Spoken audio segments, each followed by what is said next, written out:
Hello friends, जय जगन्नाथ। स्वागत करुछि आ गोटे नुआ इनफॉर्मेटिव वीडियो को जो थे आपण मानू आरआरबी तरफ आसीथिबा टेंटेटिव नोटिफिकेशन तरफ रे आज मु कहिया जाउछि जो थे कि इंडियन रेलवे तरफ बहुत सारा वैकेंसी नोटिफिकेशन आउट होइछि जो थे आपण मानू 81,700 पर मंथ रो दरमा देखा मिलिबो एवं एथिरे आपण मान जदि केवल +2 पास किंबा ता सहित ग्रेजुएशन टी पास करछंती जे कोनोसी स्ट्रीम रे आर्ट्स साइंस किंबा कॉमर्स रे तो आपण माने एथिरे निश्चित भाव में अप्लाई करि परिबे। चलंतु जानिबा कोन रहिछि अदर एलिजिबिलिटी क्राइटेरिया एवं केउ माने एथिरे अप्लाई करि परिबे। जदि आपण माने मोर चैनल को फर्स्ट टाइम विजिट करछंती चैनल को सब्सक्राइब करियो सहित बेल आइकन को प्रेस कर दियंतु जहा द्वारा कि एमिति इनफॉर्मेटिव वीडियो आपण मानकु नोटिफिकेशन माध्यम रे पहुंची पारिबो। चलंतु वीडियो को देरी न करी स्टार्ट करिबा।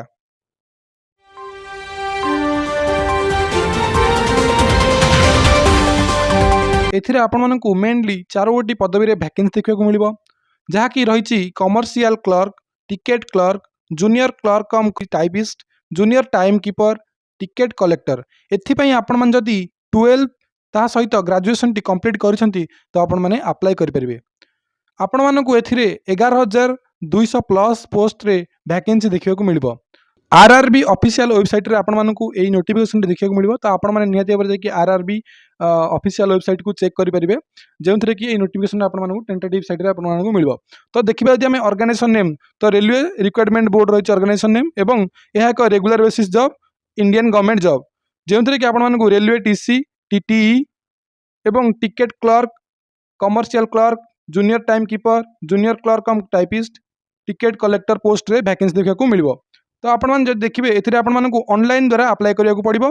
ऑल इंडिया रो समस्त कैंडिडेट एथिपई एलिजिबल एवं यार पोस्टिंग जो देखिबा ऑल इंडिया रे यार पोस्टिंग होबो, ऑल इंडिया बेसिस रे यार पोस्टिंग हेबो। यार अप्लाई डेट 25 जुलाई 2024 रही जहाँ कि बहुत शीघ्र आपण मानकु ऑफिशियल वेबसाइट आरआरबी रे देखा को मिलिबो। लास्ट डेट अगस्त मास रे आर लास्ट डेट रही अगस्त मास तो आपण मानकु एटा मेंशन कराइनी केते डेट तो एमिति गोटे टेंटेटिव डेट बाहरची तो आपण माने निहते भाबरे जाके ऑफिशियल वेबसाइट को बारंबार चेक करथिबे तो जानि परिबे। देन जदि हम जेंडर देखिबा बोथ मेल एवं फीमेल एथिबई एलिजिबल। एजुकेशन क्वालिफिकेशन जदि देखिबा एथिरे आपण मानकु 10th किंबा +2 किंबा ता सहित ग्रेजुएशन यदि आपण माने कंप्लीट करिसेंती तो आपण माने 5टी पदवी पई अप्लाई करि परिबे।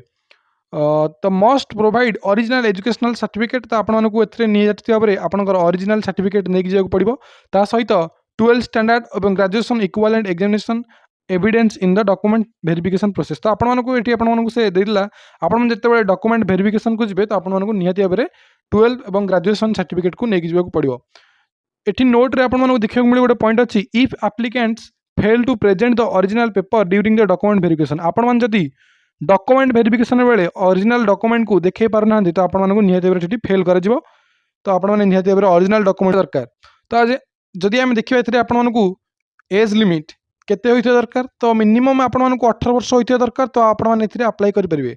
देन मैक्सिमम 32 वर्ष ता सहित आपण मानकर एज रिलैक्सेशन रहउची जोंथरे के ओबीसी पिला मानकु 3 वर्ष रो एज रिलैक्सेशन एवं एससी एसटी पीडब्ल्यूडी कैंडिडेट मानकु 5 वर्ष, एक्स सर्विसमैन मानकु 5 वर्ष एवं एससी एसटी होइथिबे ता सहित पीडब्ल्यूडी यदि आपण माने अछंती तो आपण मानकु 15 वर्ष रो एज रिलैक्सेशन एथि देखिया को मिलिबो। तो आपण मानकु मिनिमम बेसिक पे 21,000 रु 81,700 पर मंथ रो सैलरी मिलिबो। ता सहित अलगा अलाउंस मध्य अछि जोटा कि रेलवे रो अलाउंस सेटा आपण मानकु मिलिबो। देन सिलेक्शन प्रोसेस आपण मानकु एथिरे 4टी स्टेप रे आपण मानकु एठी सिलेक्शन करा जिवो। तो फास्ट आपण मानकु सीबीटी एग्जाम देबाक पड़िबो, कंप्यूटर बेस्ड एग्जाम देबाक पड़िबो। देन आपण मानकु PET exam physical efficiency test बा मेडिकल टेस्ट देखिबे। देन आपण मानकु डॉक्यूमेंट वेरिफिकेशन देबाक पड़िबो जेउथरे आपण माने 4टा अगर क्वालीफाई करछन तो आपण मानकु निहते भाबरे पोस्टिंग मिलिबो बा आपण माने एथिरे क्वालीफाई कर जिवे आपण मानकु डायरेक्ट चाकरी मिलिबो। तो आम एग्जाम पैटर्न देखा आपण मानकु जो सीबीटी एग्जाम देबाक पड़िबो सेतिरे एग्जाम पैटर्न रहला जनरल अवेयरनेस रे 40 टी क्वेश्चन आसी जहाँकि 40 मार्क रहइबो।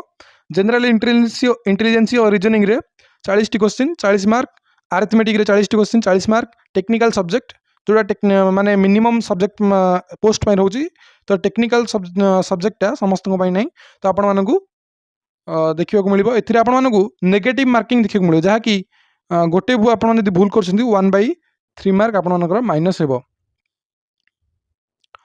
एप्लिकेशन फीस देखिए तो आपण मानकु निहाती भाबरे एटी आपको शो कर जेनेल एवं ओबीसी पिलाने जो जेनेल कैंडिडेट और ओबीसी कैंडिडेट बिलोंग कर 500 टंका ये जो मैंने ईडब्ल्यूएस फीमेल और एससी एसटी से 250 बा 250 टंकार आप्लिकेसन फीस देखा मिल तो डॉक्यूमेंट कौन कौन रिक्वायर्ड तो आपको निहत भाव क्वालिफिकेशन सर्टिफिकेट जमीक 10th +2 graduation certificate indicating date of birth जो तुम सर्टिफिकेट डेट ऑफ बर्थ को इंडिकेट कर सर्टिफिकेट जमीक HS certificate then 2 recent colour passport size photo caste certificate क्यों कास्ट टू बिलोंग्स कर तो निहत दरकार कास्ट सर्टिफिकेट कहीं आप कैटेगरी अनुसार आपको पेमेंट कर तो निहत दरकार then resident certificate signature of candidate आपको अप्लाई कला आप सिग्नेचर दरकार देन आधार कार्ड तो आधार कार्ड चलो ना एनी आईडी प्रूफ जमीक PAN card voter ID etcetera तो जदि आम देखा इम्पोर्टाट डेट केबे आपण मैंने अप्लाई करेंगे तो आपण मानक 25 तारिख रू यह अप्लाई होगा स्टार्ट हो